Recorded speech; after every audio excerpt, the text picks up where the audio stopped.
Well, thank you for coming. And I don't know what it's like where you are at the moment. Here it's sweltering and I'm up in an attic room. So if I do faint at some point, please, I don't know, call an ambulance or call my wife or something like that. Anyway, I'm going to drink water through this just to keep replenishing myself, so we'll be all right.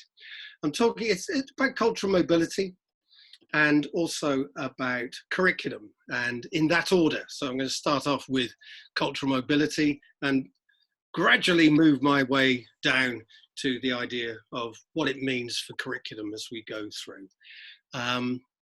Where to start? I don't know. We'll see how it goes. Perhaps start with a bit about my overview of what curriculum should be doing, and then get into what is culture, and also perhaps a little bit of where is thought. So here's something to keep you occupied before we get into the meat of it. A question for you: where is thought? You don't have to answer it. It's a sort of rhetorical question to think about. Perhaps point to it, you know, where a thought might be, and then we'll come to the answers later on, and there will be prizes, of course, to those who get it right. So I'm starting with the idea perhaps of I don't know, culture and curriculum and how they come together as a kind of Burkean social contract. And Burke's social contract is bringing the dead together with the unborn and those of us today in the present. So the dead, the living, and the unborn, and those important three things that perhaps curriculum is more about the dead and us now, but the reason for doing it is not just to educate the people in front of you, but to educate their children and their children and their children, and keep it going somehow. And Arendt talks about this. Hannah Arendt talks about it perhaps in her wonderful essay, The Crisis in Education, talks about the importance of education to conserve things. So here we have this sort of conservative with a small c idea, to conserve the society around us, to pass it on, and all those things from history boys, pass it on boys, pass it on, and that we hear of so much about.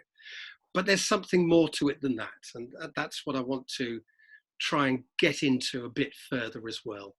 So Culture and Anarchy, the famous Arnold essay, talks about culture, and mainly a sort of high culture, but he also talks about the dangers of anarchy.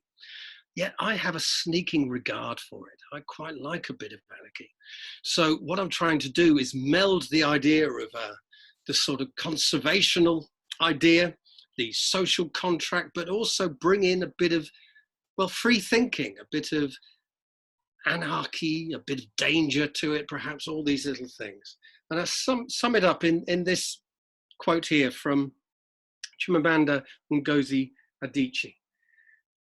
Culture functions ultimately to ensure the preservation and continuity of a people. In my family, I am the child who is most interested in the story of who we are, in ancestral lands, in our tradition. But I cannot participate because Igbo culture privileges men.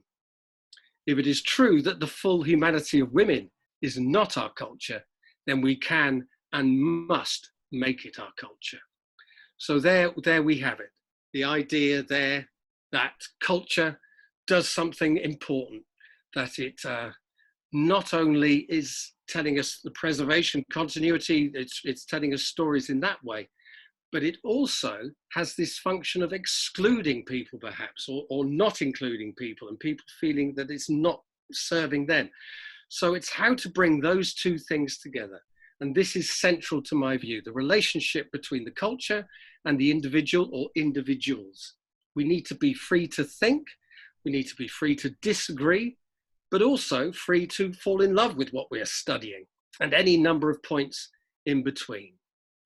So curriculum takes us into very interesting places. It takes us into the subjective, the area of the subjective. And the problem with this, of course, for the education system is that we've been embroiled for years in the objective world, the world of grades and the quantitative. You're studying this in order to understand this, and then you'll pass this, you'll get this grade, and hey, you'll be socially mobile. You'll go off and become prime minister or marry a royal or something like that. But if we move away from the quantitative to the more objective, from the more objective to the more subjective, we can lose some people on the way, because people want to hold on to objective things. And even talking about curriculum, they want to hold on to it. They think, well, no, it's utility. You do certain subjects and then you'll get a certain job at the end of it. So certain subjects are more important than others. Often STEM is the sort of idea. We must be doing more STEM, or we must be doing these core subjects, you know, or this sort of thing. So there are certain subjects that are more important than others. Or if you do these subjects, you are more likely to be socially mobile. There's another set of thinking. It's more utopian, that if you do this, you'll become a better person.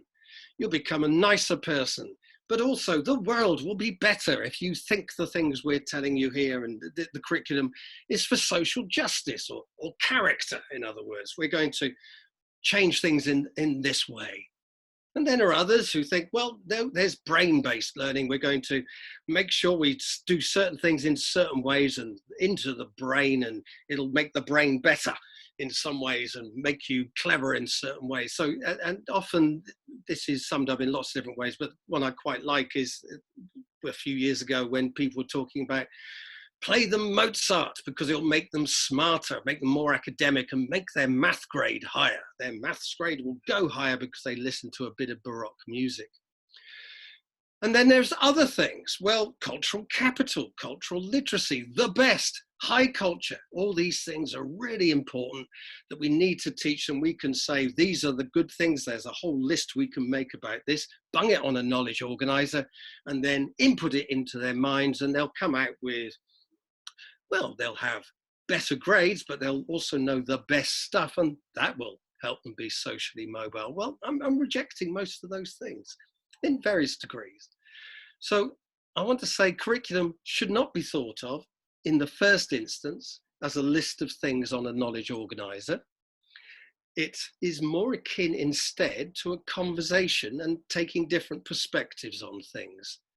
At once, it's about culture of we being taught to you, and the thinking, I, thinking about it. So the you, the we, and the I coming together. This involves the pupil having real breadth and being agile and mobile and confident enough to bring things to bear. This is cultural mobility. So what is culture? Well, it's inevitably misused or misunderstood, or at best confused. I think Raymond Williams said it was one of the most complicated words in the English language. I'm not going to tell you what he had about 7 complex words or 3, something like that. But there's suggested there are about 160 or so different definitions for what culture might be, and in different contexts. So I'm going to run through all 160 now, and then I'm going to give you a test to see if you remember them all. So we've got high culture, mass culture, popular culture. We have elite culture, expert culture. We have cultural snobbery, and then an inverted sort of snobbery as well, about working class culture, perhaps. That's my culture. Cultural capital, literacy we've mentioned already, and the best that's been thought and said. Whose culture? Whose culture are we studying and what we're doing? Now, if we think about things in a reductive way, what happens? Well, we might end up with culture ending up as a list of one damn thing after another. Think of that as you're moving around to school. Here's one damn thing after another and another and another thing. Culture is a list of knowledge content as objects and ideas as separate and alien to the person that's to know it. So what other ways can we think about culture? Well, von Humboldt talks about it as cultivating, and it would cultivate some people more than others, by the way, because some people can be more cultivated than others. Some people aren't open to being cultivated so well. Herder talks about it as the essence of a people, a spirit of a nation, a Geist, in customs, the way we do things here. Matthew Arnold, the best has been thought and said, But Tyler, who came up with, I suppose, at the early times of anthropology, he's writing at the same time, around the same time as Arnold.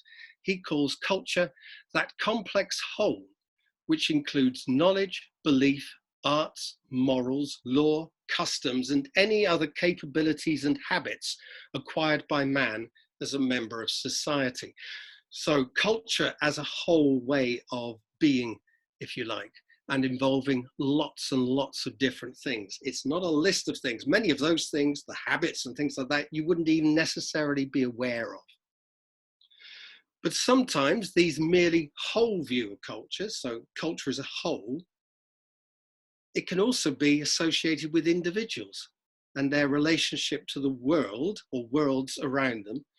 Culture can move from a singular culture to cultures, ways of being in the world. So there's another way of looking at this, of course, multicultural people talk about different cultural identities, subcultures, and we talk about cultural assimilation, cultural borrowing, cultural appropriation, and also cultural cleansing or cultural genocide. So we talk about cultures being more confused. There is a plethora of cultures. So it's not just a uniting thing, it could be a separating thing as well.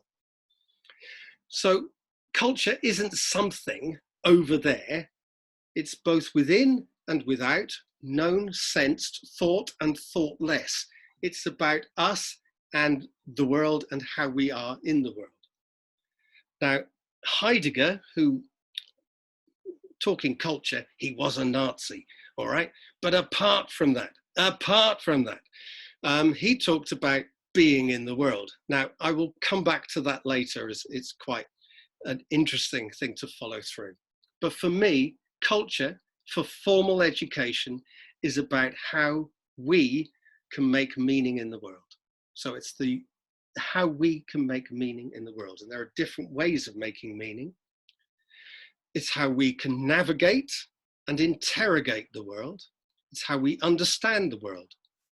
And in order to do this, we have different perspectives, different ways of seeing the world. These have borders between them in order for us to be blinkered, if you like, to see the world in different ways. These are our subjects in a school. The subjects make us look at the world. You look at the world differently in physics than you do in art. And these are the culture. So we can talk about the culture. The cultures are our subjects, if you like, different ways of seeing and making meaning and interrogating and navigating the world. We can also travel over those borders and use things from over there to over there, but that mainly comes into the person who studies all these things. So to be culturally mobile is to be able to move around those different ways of seeing the world. And the more successfully culturally mobile you are, the more empathetic you are to these different ways of seeing and being in the world. So a way of doing it successfully, perhaps embodied in the ideal of the Renaissance person, the Renaissance person. And that is cultural mobility. Number of perspectives, subjects, and being able to discuss and have viewpoints within those subjects, within the discipline of those subjects and the ways that those subjects work. Now, this opens up something else, which is the relationship between the knower and the thing that is known. And I'm going to move on to some phenomenology here, but don't worry about the words. Don't worry about it. It's the study of consciousness as experienced from the first person point of view. Okay, now you are listening to me now and you are conscious of what I'm saying and you're confused by it or you understand it or whatever it is, but you're conscious from your perspective about what is being said here. Now that is centered on something we call intentionality. Intentionality is aboutness. We are directed towards something and it's how we experience that object or idea that matters. So the way you're now experiencing what I'm saying matters. It's not just me saying this and you neutrally accepting it. You are now sort of involved in either not understanding or understanding it or disagreeing with it or agreeing with it. You're involved in it. So Raymond Tallis talks about intentionality cannot be reduced to anything. It cannot be reduced to input and output. It's not clearly me just telling you and you've been educated. And he says it lies at the root of the knowledge relationship. If you are to know something, how you know it matters. And this is influenced by the thing itself. Now, here is a glass I'm holding up. Now, you're looking at it. It is not just glass to you. It has other things going on. Perhaps you're thinking, was that full of vodka or something like that? No, it's not. It's full of water. Hang on. But how you view it matters. You might think that's a rather common glass, not like my cut glass that we have at home here that I'm drinking out of now, or something like that. So how we view it, in the context we view it, our feelings, values, experiences, our perspectives on things matters. And what it means to you might be different to it means to the person next door. Now, I usually illustrate this with a slide about tea and sort of saying, which cup of colour tea do you like? Do you like it dark or light, or do you like it so milky that it isn't tea anymore, or whatever? But everyone has their different view of tea. So these might be culturally specific. They might be something you've experienced over time and come to form your taste in the right way. But some of you have got the wrong taste, by the way. That's important as well. Some of you don't like tea properly. All right, so that's important as well, but we'll come to that. But how you know it matters. Now, Professor Kevin Mitchell, the neuroscientist from the University of Dublin, says it's the subjective experience that determines whether we learn from something and how it shapes our future behavior. So if we're to learn, we are learning about this subjectively from our different viewpoints. Our mind thinks about things. We are conscious of things. And also, we are completely oblivious to certain things as well. So tacit knowledge, things we can't articulate, but maybe the mood a piece of music puts us in or something like that. You know, we have lots of things going on there that we're perhaps not even completely aware of. So how we look into the world is important, but that is affected by other things.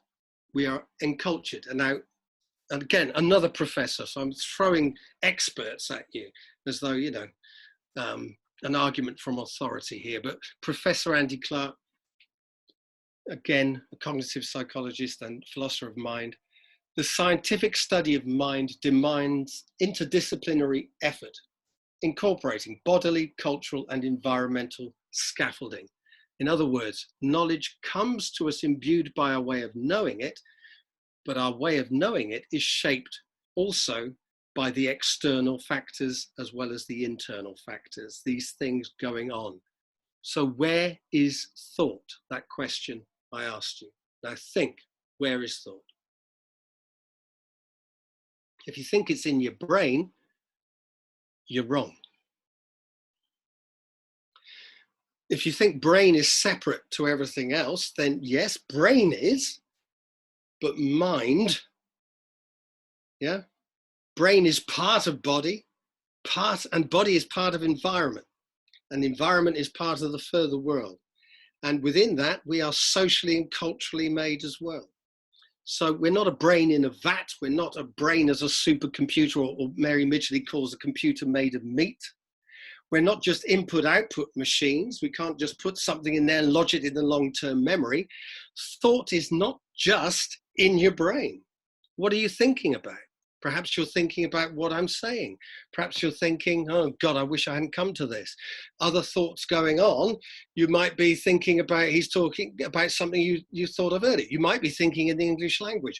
You might be looking over there across your room or across your garden, wherever you are, about other things. You might be thinking, this is a very uncomfortable chair. I'm saying, this is bloody hot in here.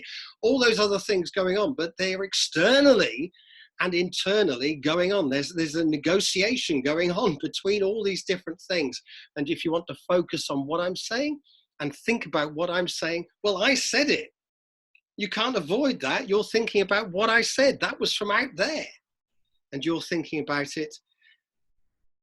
Without me doing that, you wouldn't be thinking about it. So it's a process of engagement with both. It's a two-way process. This is what I'm getting at. Thought is in the mind. The mind stretches beyond your brain. if you like to use the Emily Dickinson, slightly change it, the mind is wider than the sky. We are in a community of minds and beyond. We are historically, socially, culturally, environmentally, physically made within that. And how each of us looks out into the world matters, what we look at, but also what the world reveals to us and how we understand and sense it. And as a human being, we are flung into an already functioning world.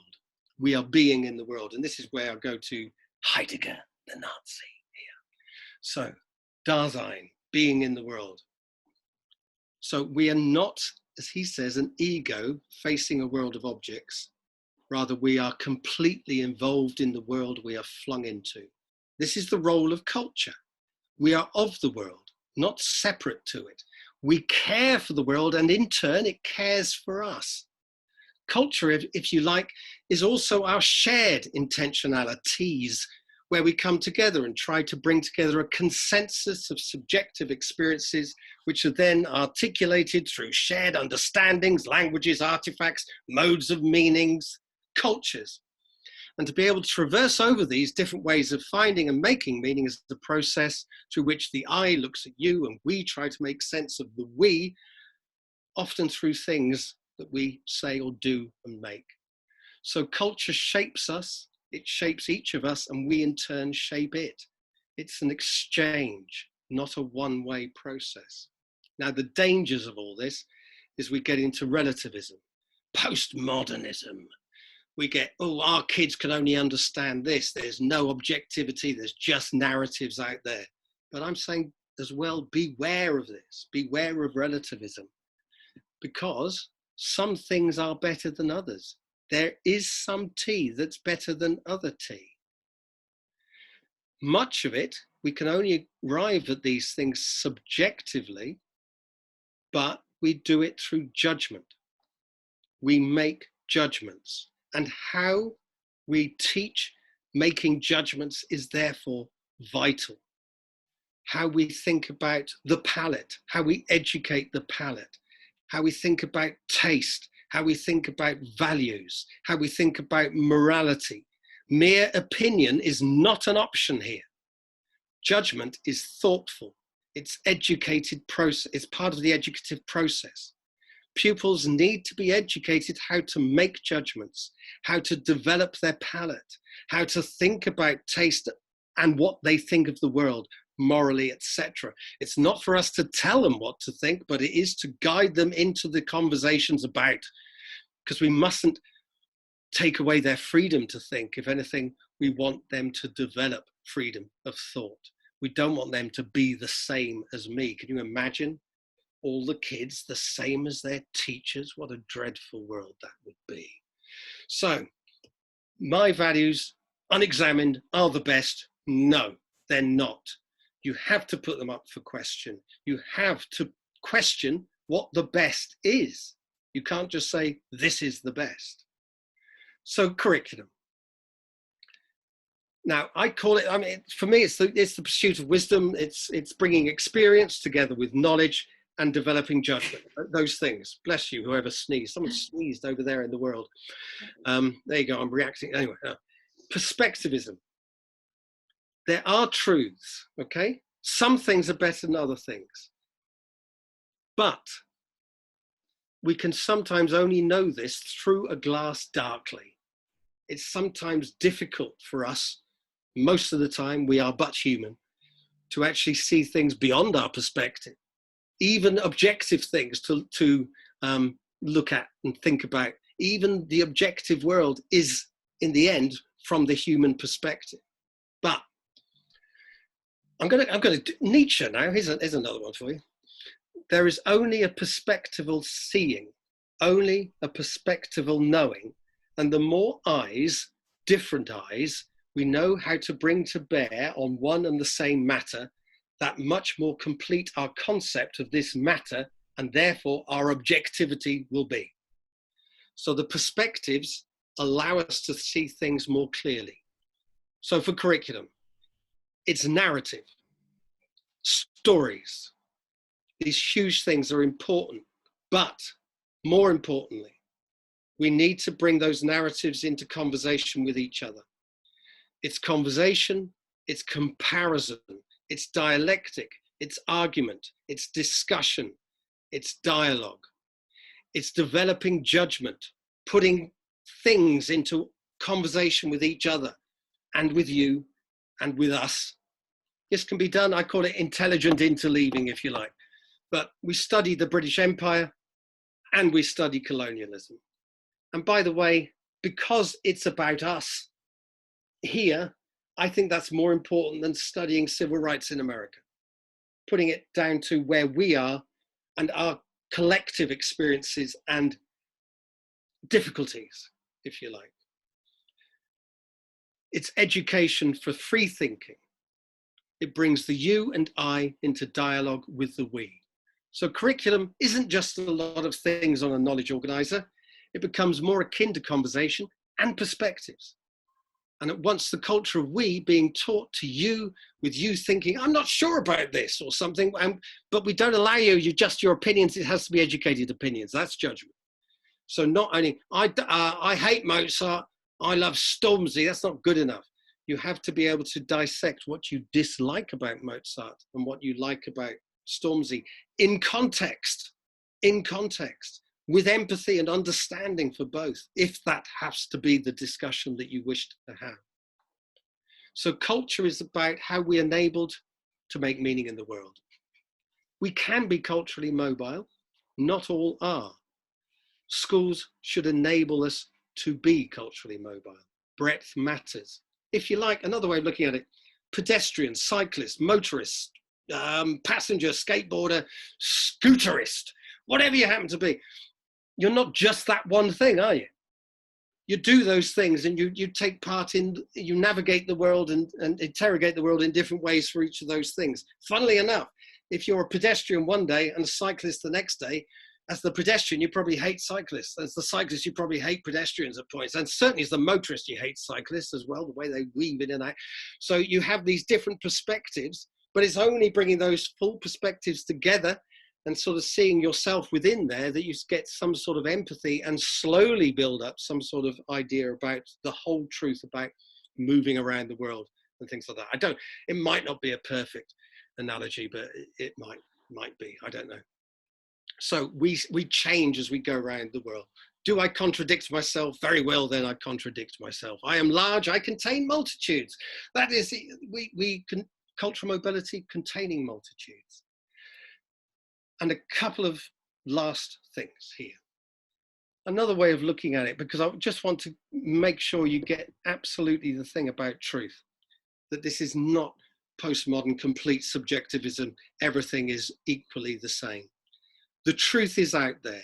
Now, Mary Midgley talks about her aquarium idea. So her model is Midgley's aquarium, that each way in of seeing the world is looking into this enormous aquarium, by the way. You've never seen something so big. In fact, you've never seen it.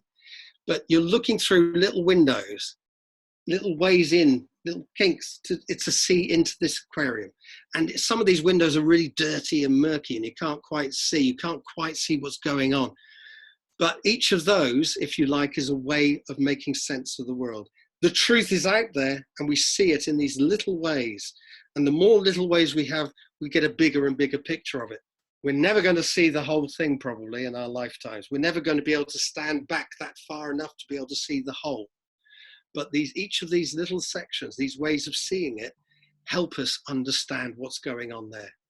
So experience matters, the opportunity to make judgment matters, and the quality of knowledge that we're being brought into matters, and our judgments about the quality of that matters.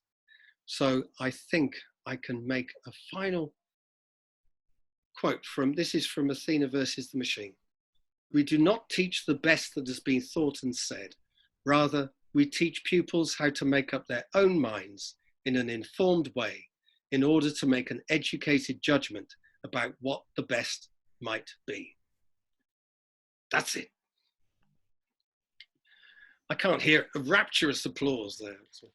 Is anyone left? Yes, let's try to find the controls. Martin, thank you. Thank you so much. So, Martin, let me take control back. Not that I'm a control freak or anything. Just everyone can blame me then if it all goes wrong. Reclaim host. All right, I'm now the host. So, all attendees, if you've got any questions that you would like to ask, if you just put them in the question box, and we can pose them to Martin. Any panelists got any questions though? Because I can't spot any questions just yet. Or do we need some time to ponder all of that? Kat, Lou, any questions? I've got loads written down. I'm just trying to put them into actual thoughts. I think I had a question around common language, around how schools set about deciding what they're kind of narrowing down to, you know, finding that balance between not presenting something on a pedestal as the best of the best, but at the same time ensuring that the collection of the best that we are presenting to students to build that evaluation, that capability to build a judgment.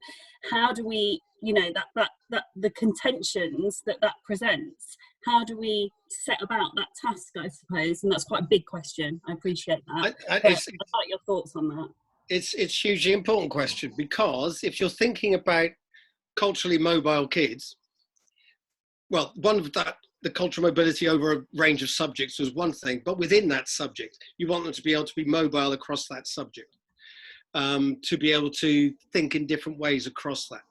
So if you therefore say, oh, our kids will never be able to read something like that, therefore we're going to do Blood Brothers instead of Hamlet, then they ain't going to be culturally mobile. So you do Hamlet. Yeah, you might present it next to Blood Brothers, you know. Let's say you might, like the tea example, well, this actually is better than that. Yeah, even if we're talking things which are completely subjective, like taste. You talk about trying to get your kid to eat things that are good for them. They don't just eat chocolate instead of broccoli because they like it. You want them to develop the ability to like broccoli in the first instance as well. But don't give them that, you know, you're not just saying, oh, everything's better than everything else. Anything can be better than anything else. No, things aren't better than other things. But you can't just say, well, in his time, Van Gogh was rubbish. You've got to be able to open people up to the discussion, but you couch that in terms of wisdom, in terms of belief in truth, in beauty, in the pursuit of things that are better than us, that are bigger than us, that are more important than us. And that is couched in the social contract between the dead, the living, and the unborn. The tradition gives us a focus for it, but we also have the ability to argue against the tradition as well. But that gives us a steer. And we want the world to be a good place to give to the people who our children are going to have as their children. We want it to be good and beautiful and functioning in a good way, and to have great art and to be able to have things around them. But we don't know these things clearly, and they have to be involved in the conversation. We can't just say, this is good, this is it, this is the way, this is what a good poem is, this is that. It's not, because we appreciate things subjectively, we have to learn how to deal with things subjectively. Yeah. Rather than just let everyone have their own opinions on things, where we don't learn how to deal with the world subjectively. We just become self-obsessed little prima donnas who spoiled children who think everything they like is the best. And prejudice, in other words, they become prejudiced. Yeah. That way. They're prejudging things based on their own ignorance. That's not what it's about. Lovely, thank you. I hope that answers it. Sorry. Martin, we've got lots of questions now. So Lou, I'll pose the first one. Kat, thank you for that question, by the way. Very good. So I've been asked to undertake a research study in school and cultural capital as part of my performance management, I presume that says, and only been told to read E.D. Hirsch. Just saying, as Kat just said, is this the best of the best? Right. Interesting that it's called cultural capital, because I associate E.D. Hirsch more with cultural literacy, and therefore that's quite interesting in itself. So I would try and work out, what does cultural capital mean? famously Bourdieu is the person to read on cultural capital. Cultural literacy is a term that even E.D. Hirsch sort of starts to badmouth in his more recent tome. So it's quite interesting itself. The way that I'm talking about culture is we can't be culturally illiterate. We are all culturally literate, but we can be culturally limited.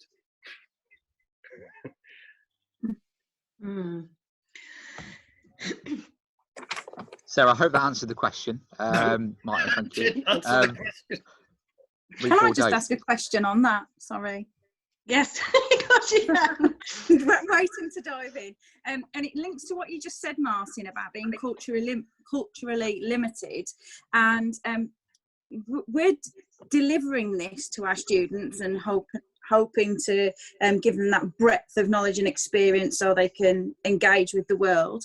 But then, of course, we have staff who perhaps don't have that breadth of knowledge and may contain cultural biases, whether it's within their subject or of the world in general. So how would you suggest tackling that and to make our colleagues more culturally aware either of their subject? Right. Okay, there's something there I'm going to pick up, because you can be culturally limited but a huge expert in that field.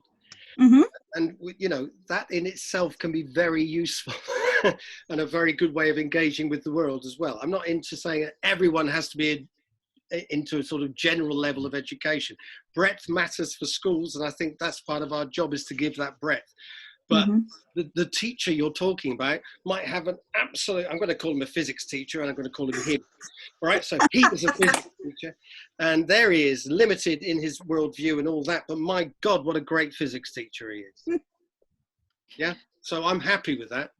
But if the school isn't providing a good art education or a good dance education and everything else that goes around it, then I'm not happy with that. Thank you. Okay, I've got a question from Jane. She said, in disadvantaged schools, beyond what we do in the classroom, what do you think schools should focus on to improve cultural mobility? So trips, outside speakers, opportunities to debate. So yeah, your thoughts? I mean, yes. From what I understood of that question, the answer is yes. Yes, getting out of school, but culture is in the school. Culture is in the whole surrounds of the school, in the environment in which you're living. You know, it's every place is culturally rich. Now, it depends what you call that richness. I mean, if it's an industrial wasteland, that's still culturally rich, you know. But you might want them to experience other things than just cultural industrial wasteland. So you might want to get out of school, bring in speakers, but it's the subjects most of all that can bring these things to this. I mean, in the first instance, it's the richness of each subject being studied. It's not all about the extracurricular stuff, but yes, it is also about the extracurricular stuff. The opportunity to do things beyond the examined curriculum is very important as well, I would say. Yes. So yes, it all comes together, but not one instead of the other. Thank you. Can I ask a question linked to that bit? Yeah. So, in terms of, it's an English example, but it could be anything. So in terms of you're saying the richness of the subject, and the announcements last week around Ofqual and trimming down certain content, and obviously the exams should only be a tiny bit of your whole curriculum, should give the breadth. But in the debate, the debacle around, for example, the English literature, if you are having to make a choice around what you drop because you can't possibly fit it all in, do you think there's been lots of debate around the value of what you should drop? Is it the poetry? Is it the novel? Right. If you've got a great poetry anthology and your modern play is Blood Brothers, drop Blood Brothers. Yeah. Problem with Blood Brothers, Martin. It's a fantastic story. Was that the answer then? Just drop. Was that the answer? Well, no, I think these are subjective choices that have to be made or are being made, and if they have to be made, I mean, I personally wouldn't like to see anything drop, but if you've, like I say, if you're putting something in there that is, you're putting it in there because it's going to get higher grades and is immediately accessible to our kids, that's probably the thing to drop more than the thing that is more difficult for our kids. That's the thing to keep there. The difficulty matters. Can I And ask a if question you on the want to back be of culturally mobile and you're dropping poetry, but you're not dropping, I'm using Blood Brothers as an example I always use. And I think people are debating poetry or the 19th century novel when you see it, a lot of them. yeah, right. And then The others appear easier. even then, I mean, it depends how, I mean, this is the trouble with teaching one damn thing after another, is have we taught what a novel is? Have we taught what the different genres of novel and all these things that belong on the more breadth spectrum? Because sometimes, I mean, from my own experience as a parent, sometimes a kid goes there and they're doing one book after another with no context for any of them. There's no way of bringing that conversation together. They should be doing Things Fall Apart and Heart of Darkness together as a conversation between the two novels, and some examples of where those novels, what is the first novel? Apparently it's Robinson Crusoe, perhaps. Now, do they know that? Do they know about what a 19th century novel is, how that might change to a modern novel? Do they know these structures? So you can actually move away from the thing itself, the book, to the genre itself, to other things, to give a more breadth if you are dropping something, rather than just doing that one thing in. The poetry anthology might give them a wider range of different things to look at. You know, it might include Shakespeare as well, you know, which is always a good thing. I don't know. Thank you. Okay. From an anonymous attendee, you Oh, I can't take questions from anonymous people. what's that all about? Anonymous attendee. I mean, Go on, I will. I'll do it. they It listened depends what it into says. us. Yeah. Is it couched in vicious language? Oh, it is. It's so rude. It's terrible. How can we reconcile the need to both teach the knowledge required in order to discuss, debate, and to actually do those things? For example, argue, debate, compare, and contrast. Now, if we're talking about now, bearing in mind that the times we are in are exceptional. So if we talk beyond the times that we are in, if we want people to understand things, then there's this lovely thing Robert Bjork talks about, the thing about putting things next to things. But if you put that, the studies they've done in you know, the Bjorks, they do, Elizabeth and Robert Bjork, they've done work on memory, so there's a memory institute. I thought we're getting them on, aren't we, Lou? I think Well, even Blakey better. I think we're going to try. Yeah. Yeah. So one thing next to another thing allows you to learn more about both and remember more about both. So if you see a Picasso next to a Matisse, you're going to learn about the contrasts and what they've got in common. So what's in common in the contrast? Putting a cancerous cell next to a benign one, you learn about the differences between the two, so you're more likely to learn about both in a deeper way. You see something that it's not and something that it is, what it's got in common with other things. So by putting things in context, juxtaposing things, you know more about the British Empire if you learn about, next to that, about colonialism. You learn more about both by putting them into context and into discussion with each other. You learn more about the male body next to the female body, you know, putting those, well, I don't want to, I'm going to go with it now, putting those two things together. Anyway, you know what I mean. Comparing and contrasting the differences and the same, the things in common, the differences, mammals, reptiles, you just go on with it. Continents, cold climates, warm climates, I mean, whatever, you put things together, you learn more about both. So you're actually saving time.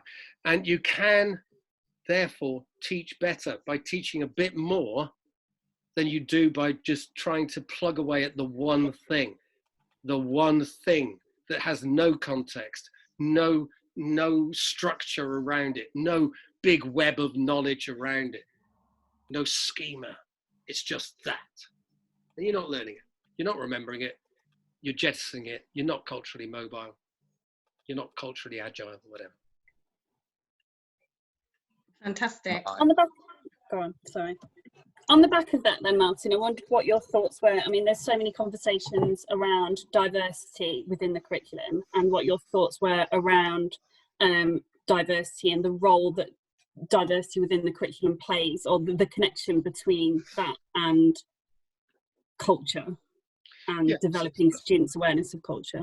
And this is a really important question. I think it can be totally paid lip service to, that you just say, oh, there's a woman, there's a man, there's a white person, there's a dead person, there's a living person, whatever it is, and you sort of put things together in that way. That's not the same as putting Things Fall Apart next to Heart of Darkness. That's a conversation about perspectives, and you're saying that these perspectives matter. It's the content of the thing itself that matters. And of course, because different perspectives will take you around diverse peoples, but diverse thinking people. I mean, you can have a completely one-sided curriculum that's very diverse. You can completely have a very conservative curriculum with full of people of color, gay people, who have made these things. You can do all sorts of things. It's the conversation between the different aspects that matters.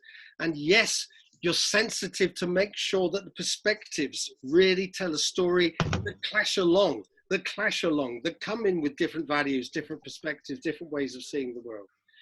And that becomes what matters. So different artists from different perspectives, and the tradition, of course, within that. And the tradition itself is something that is, I mean, who talks about, Dr. Gopal talks about this. She talks about how the tradition itself of English literature is extraordinarily rich and has different perspectives on things right back, and it can be incredibly radical within itself. So just because something comes from the world of high culture doesn't mean one thing about it. You bring it from different perspectives, different ways of seeing, different ways of thinking, and not just in the arts and humanities, but this is throughout as well. Thank you. The things themselves, they matter. Okay, we've got another anonymous. They'd like to know, how can primary schools consider cultural bias in cultural mobility? Right, well, cultural bias, I would need a bit more. Oh, so Right, if we recognise that we will have cultural bias, because we are partly culturally structured, you could say socially, physically, environmentally structured, so we will have biases within us. We don't necessarily have to be slaves to those biases. we're not completely shaped by them, as long as we say, well, also, you don't necessarily want to fight against all of them, by the way, but that's another thing. I mean, there are certain cultural biases, like walking on the pavement rather than the road, I think, that matters. But, there are ways of being in the world that matter. We have that discussion. How can primary schools bring some sort of idea of cultural mobility to it? I think with subjects, make sure you're bringing subjects in, make sure that you're bringing structured borders between those subjects by a certain age. So I think you start to bring subjects in that state that this is a subject, a different way of seeing the world, etc., at a certain time within the primary curriculum, and that those borders matter. That doesn't mean we never look over the borders. Cool. Jake, do you want to take Shireen's? Yeah, sorry, I can hear a neighbour. I've got a neighbour in the middle of nowhere. It's terrible, and they're talking. I mean, who? So, let's have a look. Have they got a question? Your neighbour. Go ask you. Can I have a pot of sugar? Is it in it? Yeah, tea. I'd have with tea. If I do Jen, do we remember better when we make our own opinions and choices? I don't like this thing about making our own opinion, because again, that sort of denies the fact that we are in a conversation in the community of minds with other people who help us arrive at opinions. So I don't think we make our own opinions. I don't think that is necessarily possible, or else we're completely separate to everything around us. we're obviously involved in the world that we're coming to opinions. If we could make opinions and stick to them, I think, without examining them and remember them very well. But that means we don't necessarily remember the right things. We're just remembering our opinions. You know, and my opinions could be absolutely atrocious, but I remember them. It's about more than memory, I think, isn't it? That's the that's what we're getting at there. Well, get it all stems from It's within a the relationship discipline, between the subjective side to it matters in order to help us remember things. Yes, that was the quote from Kevin Mitchell. It's talking about that we learn things better if we take on the subjective viewpoint from it. That doesn't mean our biased subjective viewpoint is the right thing. But we have to be brought to the thing itself, as well as the thing itself being brought to us. It's a two-way relationship. So and it's best to think of this in terms of the arts and the humanities more than perhaps the sciences and maths, but we could talk about it in those terms as well. But in terms of the arts, your taste really matters. But developing that taste really matters, or else you're stuck with liking Walt Disney for the rest of your life. I mean, we all love Disney Plus. That's my favourite at the moment. Just saying. It's got me through. Cool. Right. So Lou, jump in quick. We've got a few more. Yeah. So Shireen has said, what you define sounds like educating for wise thinking and wise decision making. Do you think this can be operationalized? If so, how? Yeah, there's a word I don't like. You see, there's my cultural biases coming in. That's a mechanistic word, operationalized. If you want to operationalize, don't do it. I think it's a much more modest thing than that, and it is about. Well, I call it the trivium. We bring knowledge into a dialogue, so dialectic, and then we allow people to make their own things of that, so they communicate about the things they've learned. So it's an ancient way of seeing the world, and being in education. Sorry, it's an ancient form of making sense of the world. So we're taught stuff, and other stuff. It's brought into some sort of dialogue, and we think about it, and our thinking becomes better, if you like, and then we communicate what we've learned as free people, as free thinkers about it. So it's that process of the trivium operationalizes this whole thing. But it's so ancient that it's been going on since before it was called the trivium, because it goes back to the Greeks. I mean, and before them, it's big in the Chinese culture as well, big in the Muslim culture as well. Averroes, to give him his westernized name, is a big believer in this way of thinking as well. So it's quite a wide selection of people beyond the Greeks as well who think about this way of operationalizing education. Sorry about my recoil at that word. Sorry. Of course, that's all in your first book, isn't it? Trivium 21st. Yes, there you go, you see. Oh, good, an advert. Hang on. Yeah, that's what I was doing, you see. So, yeah. Very good. Yeah.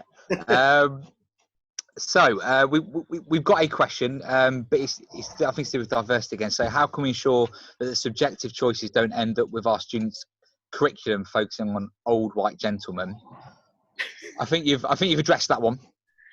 I think so, but it's like I say, a true curriculum that from perspectives will not, even going right back. I mean, as soon as you bring St. Augustine in a philosophy curriculum or something like that, you're talking about someone who's not white, So, I mean, even within the tradition, there are opportunities for it. But I think it's the perspectives that matter, and things that matter, and being wise about it. One of the biggest things that we've got now and before that's made us get to where we are is the way that different cultures have come together. We are not a monoculture in any sense of the word. So the cultures, plural, is part of the discussion.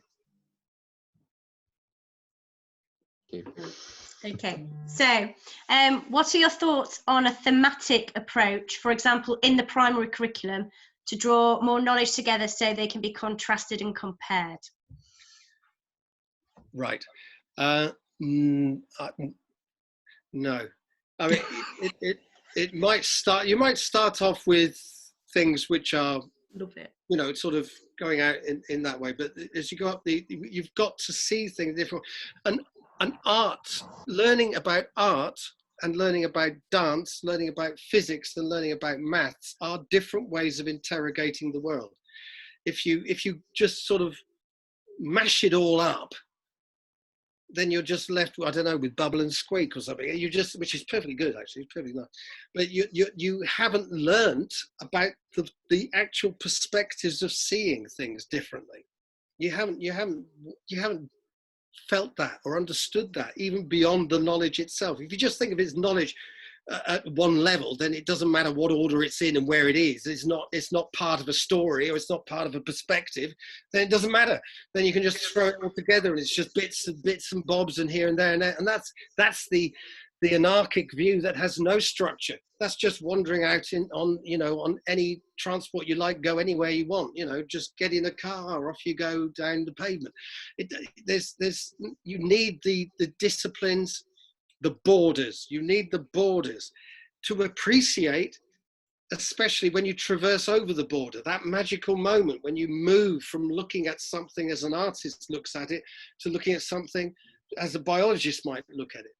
And then you say, oh my goodness, and then you can bring them together with that discipline and perhaps start drawing the body anatomically correctly, you know, and being very disciplined about that.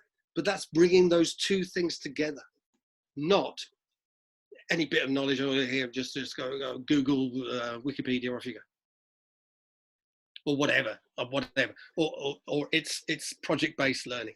Now, project-based learning is an important part of it. Of course, you have that, but at what level? When you know your stuff, and you know the disciplines you're bringing together for that project. So if you're making the school play, you know about lighting, you know about music. You know about costume, makeup, hair, script, acting, directing. You bring all those different disciplines together to make the whole.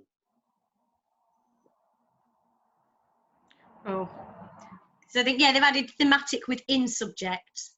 So I think we hadn't got that across to start with. Well, I think you've kind of just done. Let me rant on. I'm enjoying this. Keep going, Martin. Keep going. Afterwards.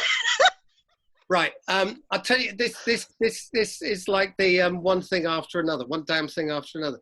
So we do the Romans, and then we do the Egyptians, and then we do the Victorians. They have no semblance of order and all this sort of stuff. This is where the spiral thing comes in, if you like. Don't call them those separate things. Pull them together somehow. And this is one way of moving from a thematic curriculum into something else. You call them civilizations. And then you look at the way civilizations are structured, and you look at quite a lot of the same themes throughout. You know, because what do you do for Rome? Oh, we made a sandal. And what do you do for the Egyptians? We made pyramids. Now, you know, cobblers for Rome, architecture for Egypt. There's no sense of order. You know, you should be making Doric columns as well, and you should be making, what do the Egyptians wear on their feet? Whatever it happens to be, there should be something that brings, you know, how are these things, how do these things come together? You know, they both had slavery. Yeah, so there's slavery that runs through them as well. And that when you get to the Victorians, the British Empire, you talk about slavery. What was different about this slavery to that slavery? Perhaps it was racialized slavery. Well, that brings an interesting conversation, because slavery is not all the same stuff. You know, there's different types of slavery, different attitudes towards it, and different consequences of studying these things. Perhaps, I don't know. I mean, I just like the idea of footwear being an organising concept in history. I mean, especially in that's Northampton. Fascinating. I love, you know, Jake, I love footwear, you know. I'm starting to think now, you get trench foot and stuff in the foot. I'm a geographer, by the way, Martin, not a historian. Do not panic.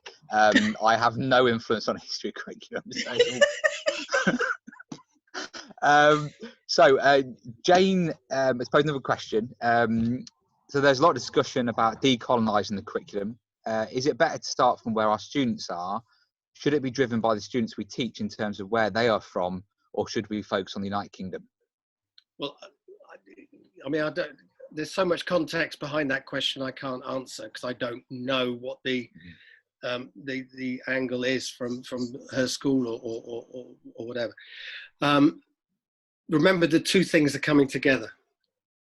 The culture as is, yeah, might be the living, the dead, and the unborn. That whole thing. So what is that? What is that? Now, if we're talking about a multiracial classroom in Birmingham, let's say, there's a lot of people who found their way over here. I was talking to Sundar Katwala, and this is in Trivium, and he talks about, there he was sitting in his classroom in a Birmingham school, and they were studying the Nazis and the Tudors. He had no idea at all where he fitted into the picture. Now, he says, you should study the British Empire. Now, the British Empire, warts and all, some people got different views on it. Bringing those perspectives in helps us understand how we come together. It's not just one section of the classroom. It's about how we are all made in our relations within that classroom. So the British Empire is a big part of that. And the consequences right the way down to the present day. That becomes part of it. It's not about colour of people or the racial background of people in the classroom. It's about how we are all made in our relations. We're all formed by the things culturally in the past, in the present, and as we are finding out now, things are happening to us now, you know, and in the future. We look out to see what's going to happen to schools in the next few months. You know, we're also sort of moving into the future with it as well. And what will happen to the kids, how they will get graded, how we will do things, you know, and they're worried about the future and all those things. So it all comes together. It's not about the kids in the classroom as though they're some sort of separate thing. We're all part of a bigger thing, of which involves a lot of argument and discord as well as coming together. It is the we is there, but also the we doesn't include everyone in all the we, if you like. There's we, there's me, there's you, there's I disagree with that, and all this. And you're trying to pull together some sort of sense of the collective intentionality, how we all look at the world around us, how we all see it from different perspectives. I hope that answers it. It's a really important thing. It's not about just saying, well, this is for them. This is what you're talking about culture as well, which is bigger than them, which has been a past, a tradition. It's gone back for centuries. It's bigger than the people in front of you. Thank you. I think one final question that I've just spotted in the chat from Emily. So last one, Martin, is that all right? Because I know it's 8:05. I can listen all night though. You're falling apart. I could go on all night. I'm drinking water. You know. Yeah. So Emily's asked, do schools require a curriculum beyond the subject? A clarity about the way the subjects work together to deliver a whole school curriculum. How do schools start that process? Right. Right. There's this thing, the Aesop's fable about the fox and the hedgehog. And I talk about this in Athena versus the Machine a bit. If you just sort of impose on your school just one way of thinking, then it doesn't necessarily work. It's better to allow some sort of difference within different ways, because every subject has its own way of interrogating the world. So you need to try and bring about curriculum conversations in each department, which has a focus. This is the point of Athena, which is the focus is on wisdom, on the pursuit of wisdom, knowing we never get there. But it's the pursuit of wisdom for the kids in the classroom and beyond that. In other words, we're not thinking of the mechanistic grades are going to get out of this if we do these simple things, then they're going to learn the minimum and do all that. We're saying what is the wisest thing to do within our subject to allow thought, free thought, cultural mobility, but most of all to learn the subject, to learn the subject, to be, to find fault with it or to fall in love with it, whatever it happens to be, to allow a freedom of thought within the subjects and all those things. So how do we allow that? Well, the pursuit of wisdom, focus on that. It's not all the same. You have to allow differences within departments, but you must have trust. There's kids coming out. I see loads of kids coming in people's windows there. I've locked the back door. Mine aren't coming out. No, they're locked in.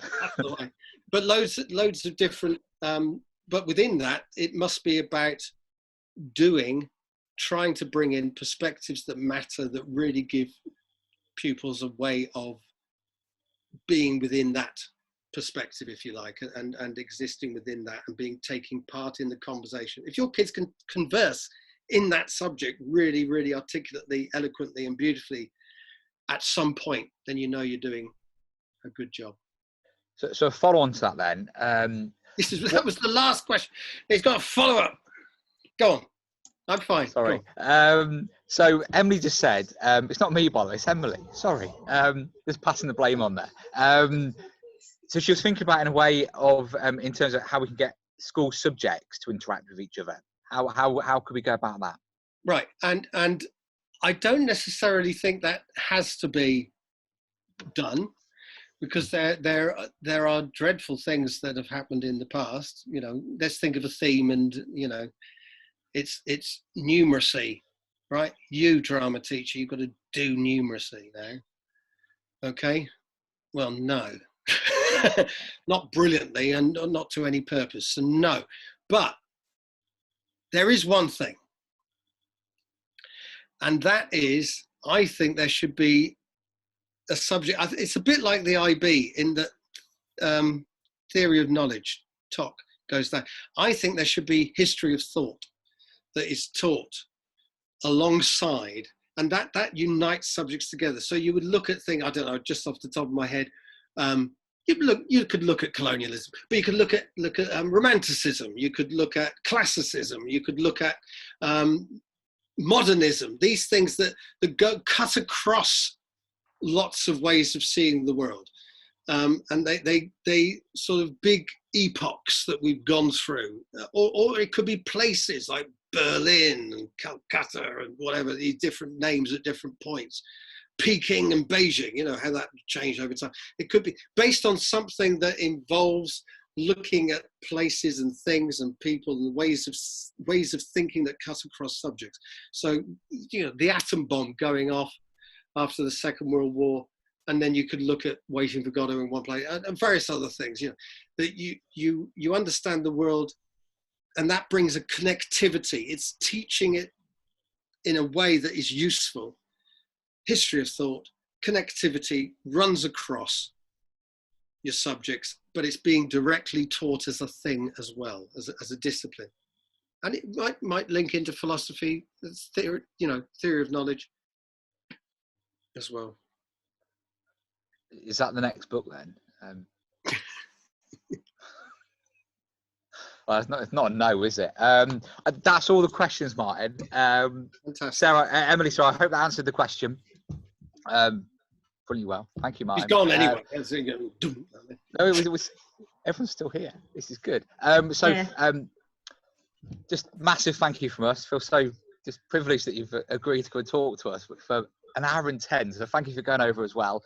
Emily says thank you, by the way, for answering a question. Yeah, this is it. So brilliant. So, Lou, if we stop recording there, then